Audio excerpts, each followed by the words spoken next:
Welcome back to the Devil May Cry playthrough, and for some odd reason, we're still underwater. Let's rectify that situation. Yeah, for some odd reason, this mission is one of the black sheeps that decides it won't show you the actual mission start screen until you do some stuff. And here it's just blowing up some marionettes and going through the door.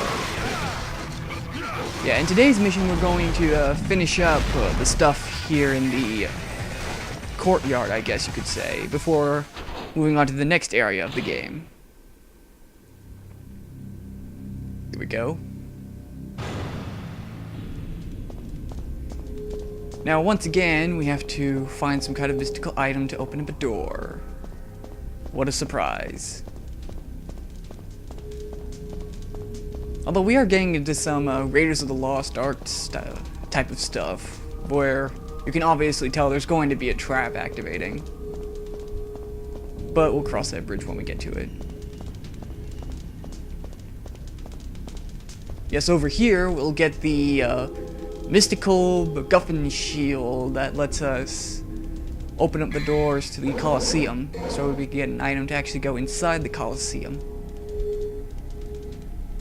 And here's one thing I would never do. Okay, it turns out that this arm is a lever. And opening it, or moving it, not only causes the door to open, but also activates this trap, this treadmill trap. Now, this is where the air hike really comes in handy, because the air hike, as I've already mentioned, is a double jump. It costs 4,000 orbs, it's an Alistair move. Very useful here, because anytime you've spent away from the platform, you can move forward a lot easier. Plus, it helps you dodge some of the spikes easier. All in all, a really useful maneuver. I would recommend getting it ASAP. And over here through this chasm, cave, I don't know what it is, we will meet our old friend, the Berserk Scythe. Like last time I mentioned before, it's all about attacking him with your sword. Just wait for him to try and get as close to you as possible, dodge his attack, and then just open up on him with your sword. I think the grenade launcher might work, I'm not sure, but really the whole fight is about getting on these little trap platforms that he raises up, and then using your downward sword slice to damage him. Or air hike also helps. See, air hike is getting a lot of credit in this video.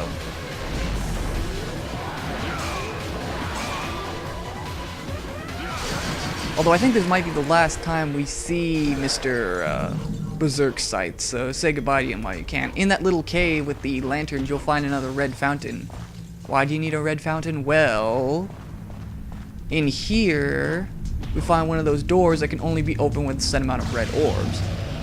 If you don't have enough red orbs to open it up, even with the red fountain, you can just leave the area, come back, and some more enemies will respawn. And once again, we see some more marionettes, but you can easily avoid these guys because up in this area is another red door.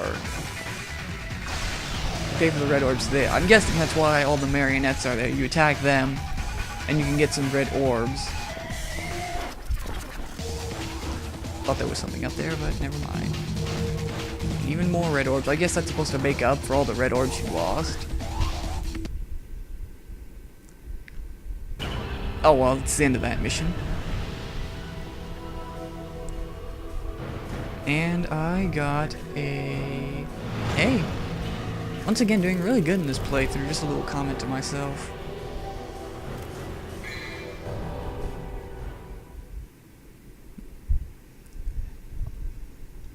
And over here. Alright, now this mission is kind of interesting, and I'll get to that when it actually reveals itself, because it actually does something a little different. It gives you a choice on how you can carry out the mission.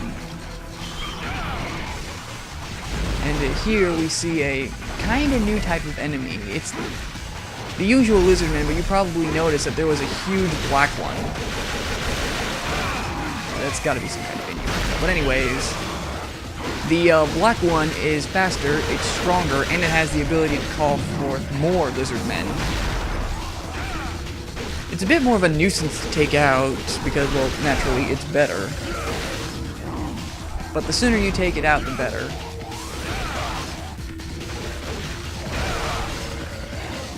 Unfortunately, these guys are a lot better than last time. I don't know what happened. Somehow they got some kind of difficulty boost. Maybe it's because we're getting closer to the end game. But yeah, I do take quite a while taking on these guys. See, once the black one starts turning red, he'll start summoning his buddies. And I think he also has the chance of summoning another black one, which in turn can summon more lizardmen, so essentially it's just a never-ending loop of fighting lizardmen. Yeah, you can get some pretty good red orbs, but imagine how long this is going to take and how that's going to affect your final mission rank. Yeah, you can run away, and that's what I'm trying to do, but camera doesn't really want to help. Thank you. Now we're getting to the point that I mentioned before, what makes this mission so interesting. You see, on the left side of the Colosseum, there's a blue shield that you can open up, and on the right is a red shield. I'm going to open up the red one, but you can open up either one, and it won't change anything. Both will have a different challenge leading up to the big key item you need in order to get into the Colosseum, the Twin Lances. I picked the red one because it's a lot easier. And in here, we can get a pretty useful item. Yeah, this thing is used as a flashlight for dark areas, which will come in handy later on when we go into the next area, because it's pretty dark. And this light thing is going to come in handy. Now, we could go through that door, or we could open up this obvious cracked wall. And inside this wall is a blue orb fragment. Unfortunately, I already got the blue orb fragment, and anytime you get a blue orb fragment in the game and come back to the same area, it turns into a yellow orb. If you've seen a good number of yellow orbs, other than the first one in the beginning of the game, chances are that it was a blue orb fragment that I already got. And it's here we come across the same thing we did in the previous mission, running past a treadmill that tries to threaten you. But yeah, once you stab at those dials, they'll open up to, or they'll reveal a platform that will lead up to the item we're supposed to get. Once again, air hike, really useful. Get it now. And over in that little cave to the left, I have no idea what that thing is used for, but it's also in the blue room. I'm not entirely sure. Maybe you're supposed to go into the blue room first and then go into this room. I don't know.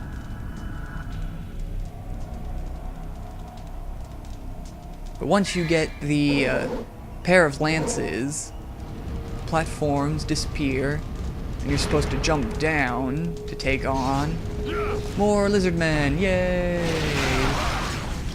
Now what's different about the blue room is that this little bit actually has poison floors, so you'll take damage the longer you're on the floor. So you want to take care of the lizardmen as quickly as possible. That's why I considered this bit to be easier. Not entirely sure if the choice has any real implications other than that, but pretty basic, you know. Just thought I'd show that off. So it's just a matter of running back over to the Colosseum front doors, going through there, and as you would expect, fighting something, because what are you supposed to do in a Colosseum other than fight?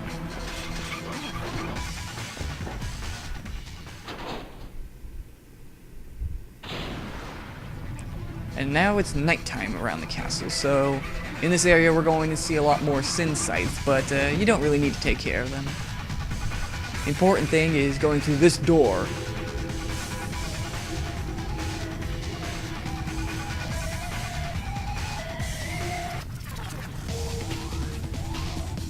Yeah, this game really does love its cryptic riddles and metaphors. I don't know why, but it's been doing this throughout the entire game, and it's taken forever just to open one door. Although you can skip all that dialogue if you hit the triangle button repeatedly. Always useful.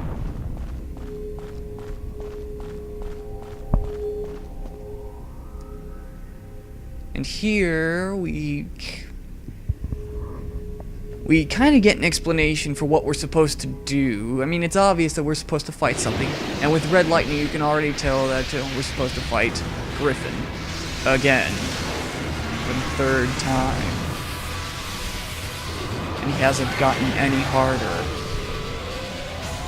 Yeah, same strategy applies. If you can get him in range, just hit him with your grenade launcher as many times as you can. Or turn into Devil Trigger mode and just lightning raid the shit out of him. Although he does fly a lot higher than he normally does. And one thing I probably need to rectify is that I mentioned those platforms were traps in a previous bit, but guess who was wrong on that part? Oh well. If you have any purple stars, they may come in handy for this bit, so that way you can easily, you know, reach up to him and start smacking him with your lightning. Although once you get him down to a set amount of health, he'll drop down, and he won't be able to fly anymore.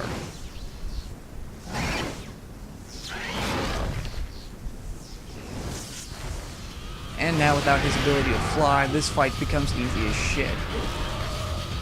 So really, all it is just a matter of shooting your grenade launcher as many times as you can, building up your Devil Trigger gauge, and then unleashing it so that way you can use more lightning raids on this guy. The more lightning raids you use, the faster you'll be able to finish this fight. Although if you bought the level 2 Vortex ability, you might be able to do a little bit more damage to him as well. So using nothing but lightning raid, I managed to get all the way to the A and finish this boss. Epic as all hell. On the platform said to do some kind of sacrifice. Griffin's automatically a sacrifice, so let's see what happens. Damn!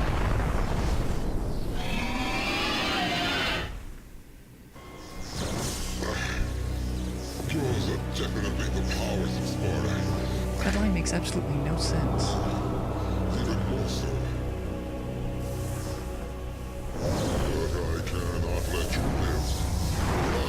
Is Griffin just a fountain of lines that make absolutely no sense or are worded weird? Mighty is the power of Mundus. Master, grant me one last surge of power. The power to finish him.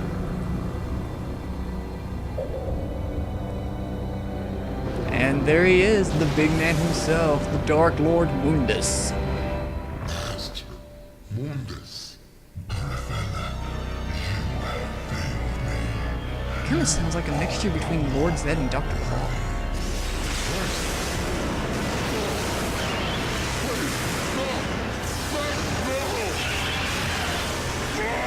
And now he seems like Emperor Palpatine again, or with the lightning.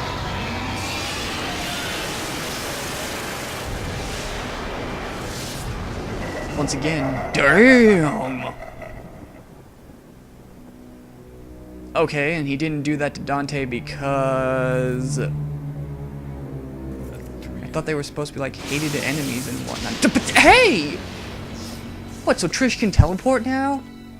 How long could she do that? How come she hasn't helped us out at Maybe it all? was too easy for you. Mundus.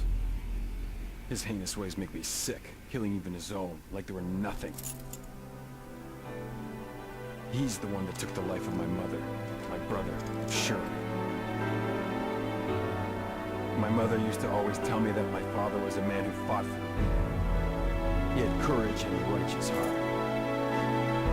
In the name of my father, I will kill Mundus. Yeah, go Dante! Kill that evil, three-eyed Emperor Palpatine ripoff. And Trish is gone. What a surprise. Anyways, as soon as we climb our way up here, we can get the final item we need to move on to that new area I've been talking about.